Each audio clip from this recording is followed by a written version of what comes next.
Hello guys, welcome back to my channel. আজকের ভিডিওতে যে টপিকটা নিয়ে ডিসকাশন করব সেটা হচ্ছে বর্তমান মার্কেটে যে পরিস্থিতি চলছে সেই বিষয়টা নিয়ে একটু ডিটেলসে কথা বলবো এবং তার সাথে ইম্পর্টেন্ট কয়েকটা নিউজ রয়েছে সেই বিষয়গুলো নিয়েও একটু আপনাদের জানাবো।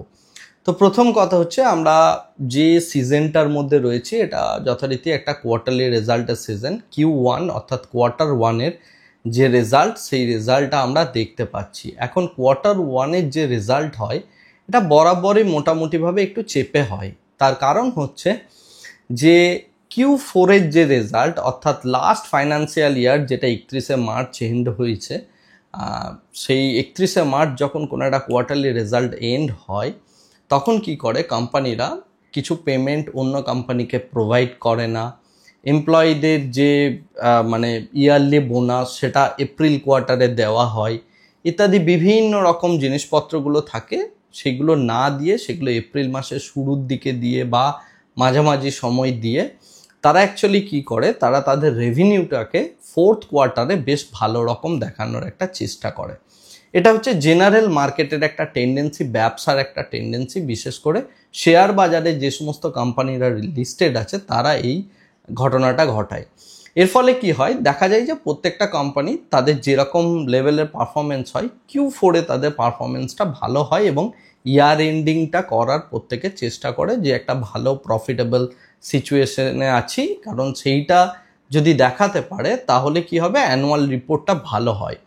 সেই প্রচেষ্টাটা করার জন্য তারা Q1 যখনই আসছে অর্থাৎ কোয়ার্টার ওয়ান যখন আসছে তখন কি হয়, এই পেমেন্টগুলোকে রিলিজ করতে হয়, এমপ্লয়ীদের বোনাস দিতে হয় বা ইত্যাদি যাবতীয় যা কিছু অ্যাপ্রেজাল ইত্যাদি ইত্যাদি যা ঘটনাগুলো আছে আর কি বিজনেসে বা কর্পোরেটে, সেই বিষয়গুলো হয়। তো এই কারণে আমরা সবসময় দেখি যে Q1 কিন্তু সবসময় একটু চেপে থাকে। তো সেই রকমই পুরো জিনিসটা দেখতে পাচ্ছি মার্কেটের মধ্যে যে Q1-এর কোনো কোম্পানিরই রেজাল্ট ভালো আসছে না। এই যে ভালো আসছে না এর ফলে যে ঘটনাটা ঘটছে সেটা হচ্ছে মার্কেটের ওপর কিন্তু একটা প্রেশার তৈরি হচ্ছে। বাট এর পরে যখন আমরা Q2-এর রেজাল্ট দেখব তখন কিন্তু আরও 3 মাস চলে যাবে এবং আমাদের দেশের জন্য সব থেকে ইম্পর্ট্যান্ট যে সিজন সেটা হচ্ছে এই বর্ষাকাল অর্থাৎ রেনি সিজন। এই সময়টাই কি হয়, প্রচুর পরিমাণে বৃষ্টি হবে, চাষাবাদ ইত্যাদি থেকে শুরু করে পুরো রুরাল ইন্ডিয়ার যে মেন অ্যাক্টিভিটিটা সেটা কিন্তু এই পিরিয়ডটাই কিন্তু হয়ে থাকে। সো Q2-এর রেজাল্ট আমরা হয়তো আগামী দিনে ভালো দেখলেও দেখতে পারি বিভিন্ন কোম্পানির। এখন Q1-এর যে রেজাল্ট সেটা কিন্তু ভালো রকম একটা মার্কেটের ওপর প্রেশার তৈরি করছে। আমরা ব্যাংকসের রেজাল্ট অর্থাৎ HDFC ব্যাংকস বলুন বা বাদ বাকি যা কিছু আছে, HDFCর রেজাল্ট ভালো হবে আশা করি। 19 তারিখে যেটা বেরোচ্ছে গতকাল, সেটা দেখতে হবে, অ্যানালিসিস আমি এখনও করিনি। বাট আমরা যদি বাকি যে সমস্ত ব্যাংকসের রেজাল্ট, অ্যাক্সিসের রেজাল্ট যেমন খারাপ এসছে সেটা নিয়ে অলরেডি আমি বলেছি। তো এই যে পুরো বিষয়টা কিন্তু মার্কেটের উপর একটা প্রেশার রাখছে। সেকেন্ড যে অ্যাসপেক্টটা ইম্পর্টেন্ট সেটা হচ্ছে কিন্তু আমরা এই যে trade war, trade negotiations, trade deal যাই বলি না কেন, এই যে বিষয়টা নিয়ে ডিসকাশন চলছে, টোটাল এই উইকে যে ডিসকাশন হয়েছে, যে নেগোসিয়েশন হয়েছে, সমস্ত কিছু মিলে ইন্ডিয়া এবং US total 5th round of ডিসকাশনে বসলো। অর্থাৎ 5 নাম্বার বার তারা নেগোসিয়েশন টেবিলে বসলো, কিন্তু তারপরেও আমরা কিন্তু কোনো রকম এখন অবধি ট্রেড ডিল দেখতে পাচ্ছি না।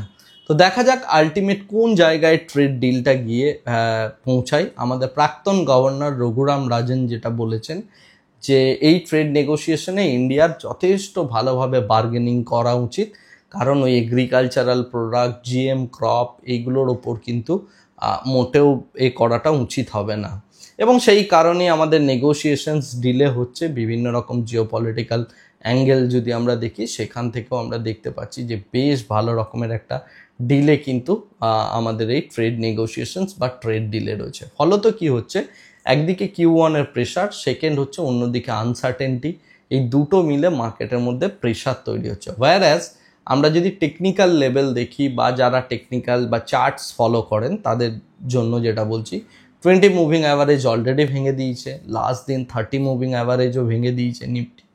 এর সাথে সাথে যে জিনিসটা দেখা যাচ্ছে, 25,000-এর মতো একটা স্ট্রং সাইকোলজিক্যাল নাম্বারও কিছুটা হলেও ড্রপ হয়ে গেছে।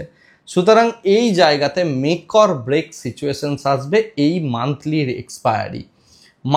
এক্সপায়ারি যেটা হবে এই মাসের নিফটির, সেটা কিন্তু একটা ভালো রকম ট্রেন্ডিং মুভ দিতে পারে। সেটা যে কোনো ডিরেকশনে হতে পারে, এবার কোন ডিরেকশনে হবে সেটা ডিপেন্ড করবে হচ্ছে যে আমার অপশন চেনের বিন্যাসটা কোন জায়গায় আছে।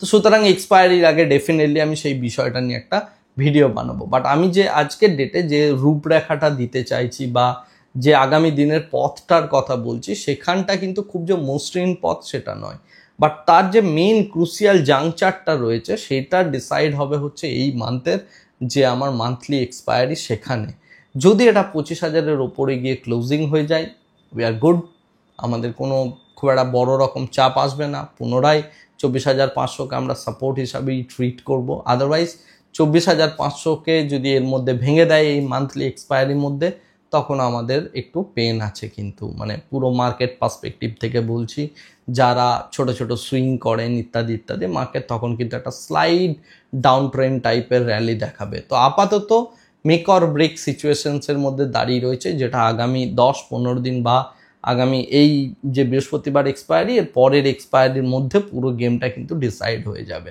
সুতরাং এর মধ্যেই আমরা পুরো জিনিসটার একটা ভিউ বা ভিশন পেয়ে যাব।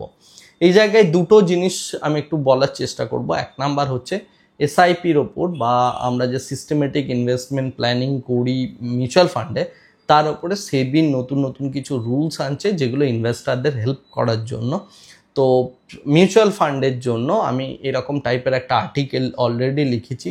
বিষয়টা কি সেটা খুব সংক্ষেপে আমি লিখেছি যাতে আপনি বুঝতে পারেন, এবং সেটা আমি আমার ফেসবুক পোস্টে আজকে দুপুরবেলায় অলরেডি পোস্ট করেছি।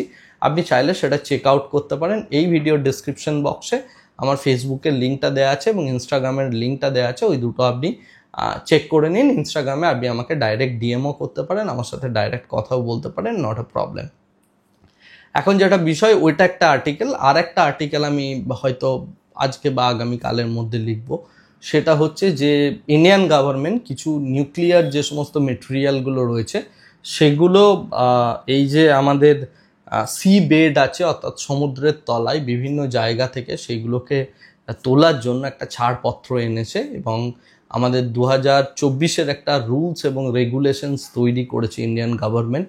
তো সেই বিষয়টা নিয়েও আমি আরেকটা আর্টিকেল লিখবো। সুতরাং এই টাইপের প্রচুর ইন্টারেস্টিং আর্টিকেল কিন্তু পরপর লাইন আপ হয়ে আসতে থাকবে আমার ফেসবুকে এবং তার সাথে সাথে ইনস্টাগ্রামেও। সুতরাং আপনি সেই দুটো মানে মিডিয়া প্ল্যাটফর্মেও আপনি আমাকে চাইলে ফলো করতে পারেন। আজকের ভিডিওটাকে আর এর থেকে বেশি দীর্ঘায়িত করছি না, ভিডিওটাকে এখানেই স্টপ করছি। Thank you very much, bye bye, tata.